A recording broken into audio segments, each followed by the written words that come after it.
Hi guys, welcome back to my channel, and this is the Inner Beauty. So today I thought I'd just do a little chitty chatty video on my experiences with my alopecia. If you've been a subscriber or you've been watching my channel for a while, you know that I suffer from hair loss. I have the scarring form of alopecia, which means my hair has fallen out. The follicle area has scarred, and it's highly unlikely that it's going to grow back. It's like if you picture you have a scar on the arm, for instance, and if your arm is very hairy, if you notice, the hair tends to grow around the scar rather than through the scar. So imagine that on your head. So you get what I mean. So yeah, it took me a while to get to the point where I was pretty accepting of this fact. I've done everything, tests and whatnot. I even had a biopsy on my scalp. The dermatologist I was seeing gave me some steroid hair wash to use to prevent more hair loss, and I decided not to use that because I was worried about using a steroid preparation, because it's just topical, but I decided if he can't suggest anything that will make my hair grow back, then what was the point, using steroids to encourage it from stopping, when I'd still have to wear a wig, right? Does that make sense? But that was my personal decision. You might be in the same situation and decide to make a different decision than I did. But over the past few years, I've slowly morphed into this wig wearing woman you see before your eyes today. I wouldn't say it was an easy transition. There were times when, if we had to travel, I remember maybe about 3 years ago, we had to travel for a friend's wedding, and the wigs that I was trying out or experimenting with at the time were full lace wigs, which meant gluing the bloody things down on my head. I'd have to travel with the glue, the scissors, the tape, all the paraphernalia. And the flight we were taking was only going from England to Ireland. So it's pretty much like a home flight. So all we had to take on was carry-ons. So imagine my dilemma when I couldn't pack my scissor, right, to cut my tape. And that dilemma alone brought me to tears. I know it sounds ridiculous, but if you've lost your hair and you know what I mean, comment down below. I had a complete meltdown because what am I going to do? So what I did in the end, I glued it onto my head the night before we left. I brought the glue because all the glues and all that were under whatever is allowed on board. And and it sort of lifted, but I wanted to be comfortable where I was able to take the whole thing off if I needed to and reapply it.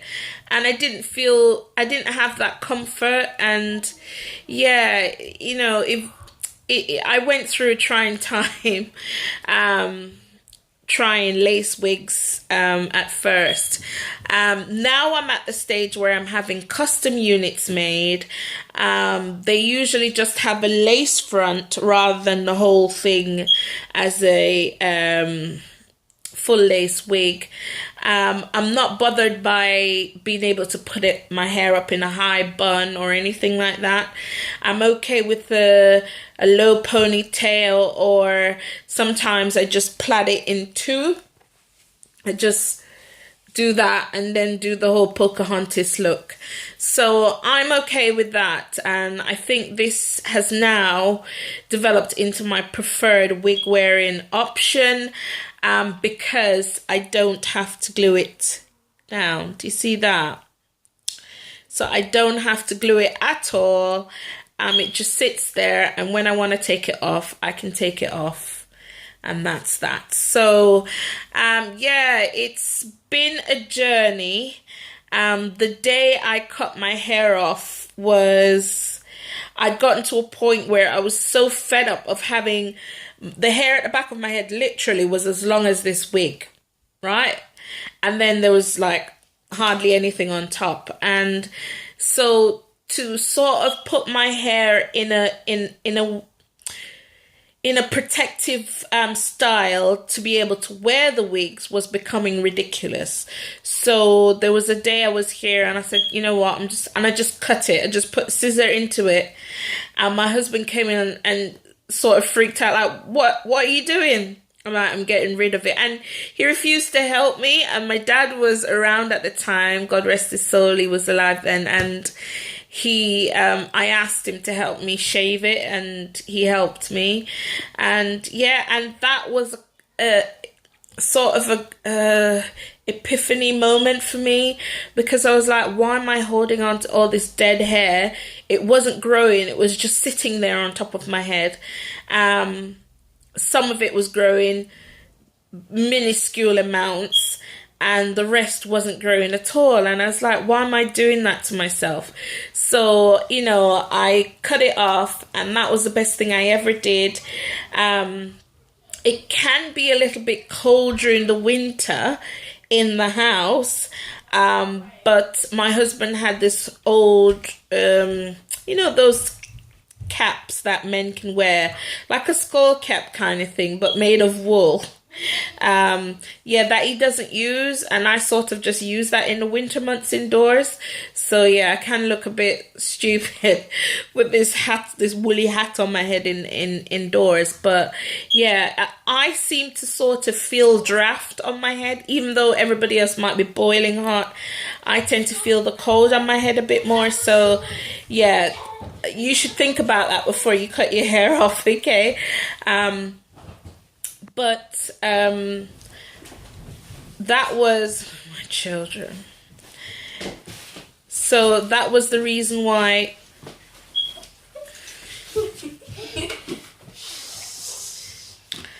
Oh dear. Yes. All three of them too. Anyway, so that was the reason why I wear that cap in the house. But you know, that's nothing compared to the comfort of just being able to just put my wig on. I'm not thinking about what's going on my head, really. Yeah, so that allowed me some freedom in now what I wear, in terms of I could glue anything on my head and not give a toss. But I'm not about that life, because I don't have the time or energy to be gluing anything to my head.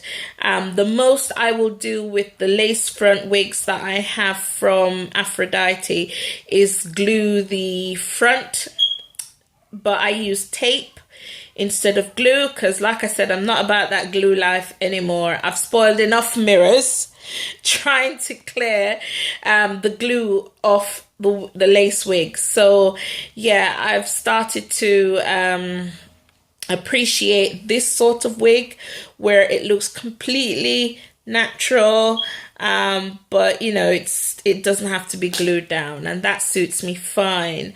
So I say, if you're in the same situation as myself, embrace it. If you have a different sort of alopecia where they can help with the regrowth, go for it. You know, it's always better to have your own hair than having to wear darn wigs anyway, especially on days when you're having a massive headache and you feel like you've just put on the tightest belt round your head and put it on the first notch or the tightest notch, you know. So there are days when I rue the day I had to wear wigs. But those are usually days when I've got a headache and I'm a bit fed up with it all, or it's a very hot day and I'm a bit fed up with it all. But those days are few and far between, and so I've gotten used to the fact that I'm wearing a wig, and that's just like you're used to the fact of wearing earrings or dress or heels or flats, so you get used to it and you get on with life. So embrace it, don't fear it. Gone are the days when women had to wear synthetic, horrible looking things. Now, don't get me wrong, there are some beautiful, beautiful synthetic units out there now, but back in, say, my parents' time, if a woman had alopecia, I rue to think the sort of wig that she would have to wear, or none at all. She'd probably have to tie her head up or something. So, we're living in a time now, it's 2015, there's loads of options, and loads of options to suit any pocket. So you don't necessarily have to buy £300 hair. You can buy £60 hair. That's good hair. So don't despair is my advice. Look into your options. Even if you're going for synthetic units, there's loads of ways to revive synthetic units. You can use the fabric softener method. Yes, I said fabric softener. There is a method. YouTube it. Put in fabric softener on synthetic units and you'll get a lot of tutorials come up showing you different ways to revive your synthetic units. There's also a way to revive your human hair units. Sometimes after a while they get a bit tired and old. There's a way to microwave those babies with some conditioner, and like that, they're back to how they were. So yeah, it's been a process, and I have enjoyed that process somewhat. And I just wanted to encourage any of my subscribers or anybody watching this video that if you're in my position, don't despair. There's loads and loads of options. Try different things. I'm sort of at that point now where I want to try different colors, try different curl patterns, try different lengths, experiment. Just like you try different styles in your clothing, then you can try different styles on your head. And listen, with synthetic units, they're making ones now that you can even put a curling iron to, so there's different options available for different pockets. Let's just say we're not all Beyonce that we're earning millions, and we can get somebody grow their hair specifically for us to use or whatever. I don't know where she gets it from, just making something up, but you know what I mean. We're not celebrities, so we can't afford high-end hair, but there are options for us to use, and we can always feel beautiful. And you know what? Beauty comes from within. So let it start with loving you, loving what God has given you, and then that will always exude on the outside. Speak to you again soon. I'm aware that I've rambled on and on and on and on, but I just felt like it was necessary to catch up with you on this aspect of my channel and try and give you some advice and sort of let you into the way I've dealt with having alopecia. And as you can see, it's, look, I'm not unhappy. I'm happy as Larry. So don't despair. Get yourself some hair. Get yourself some HC hair even. You can check out Aphrodite. You can check out NBE Hair. His site is on Facebook. You can look him up. And anybody else that I come across that I can suggest to you, I will always send you to them. Okay, we'll speak to you again soon. I'll have some hair updates on the new hair that I've got for my birthday. Comment down below, what do you think I should color it? What color do you think I should do, or should I just stick to an ombre? I don't know, but comment down below, give me some ideas, and yeah, I'll take it from there. Speak to you again soon. Bye.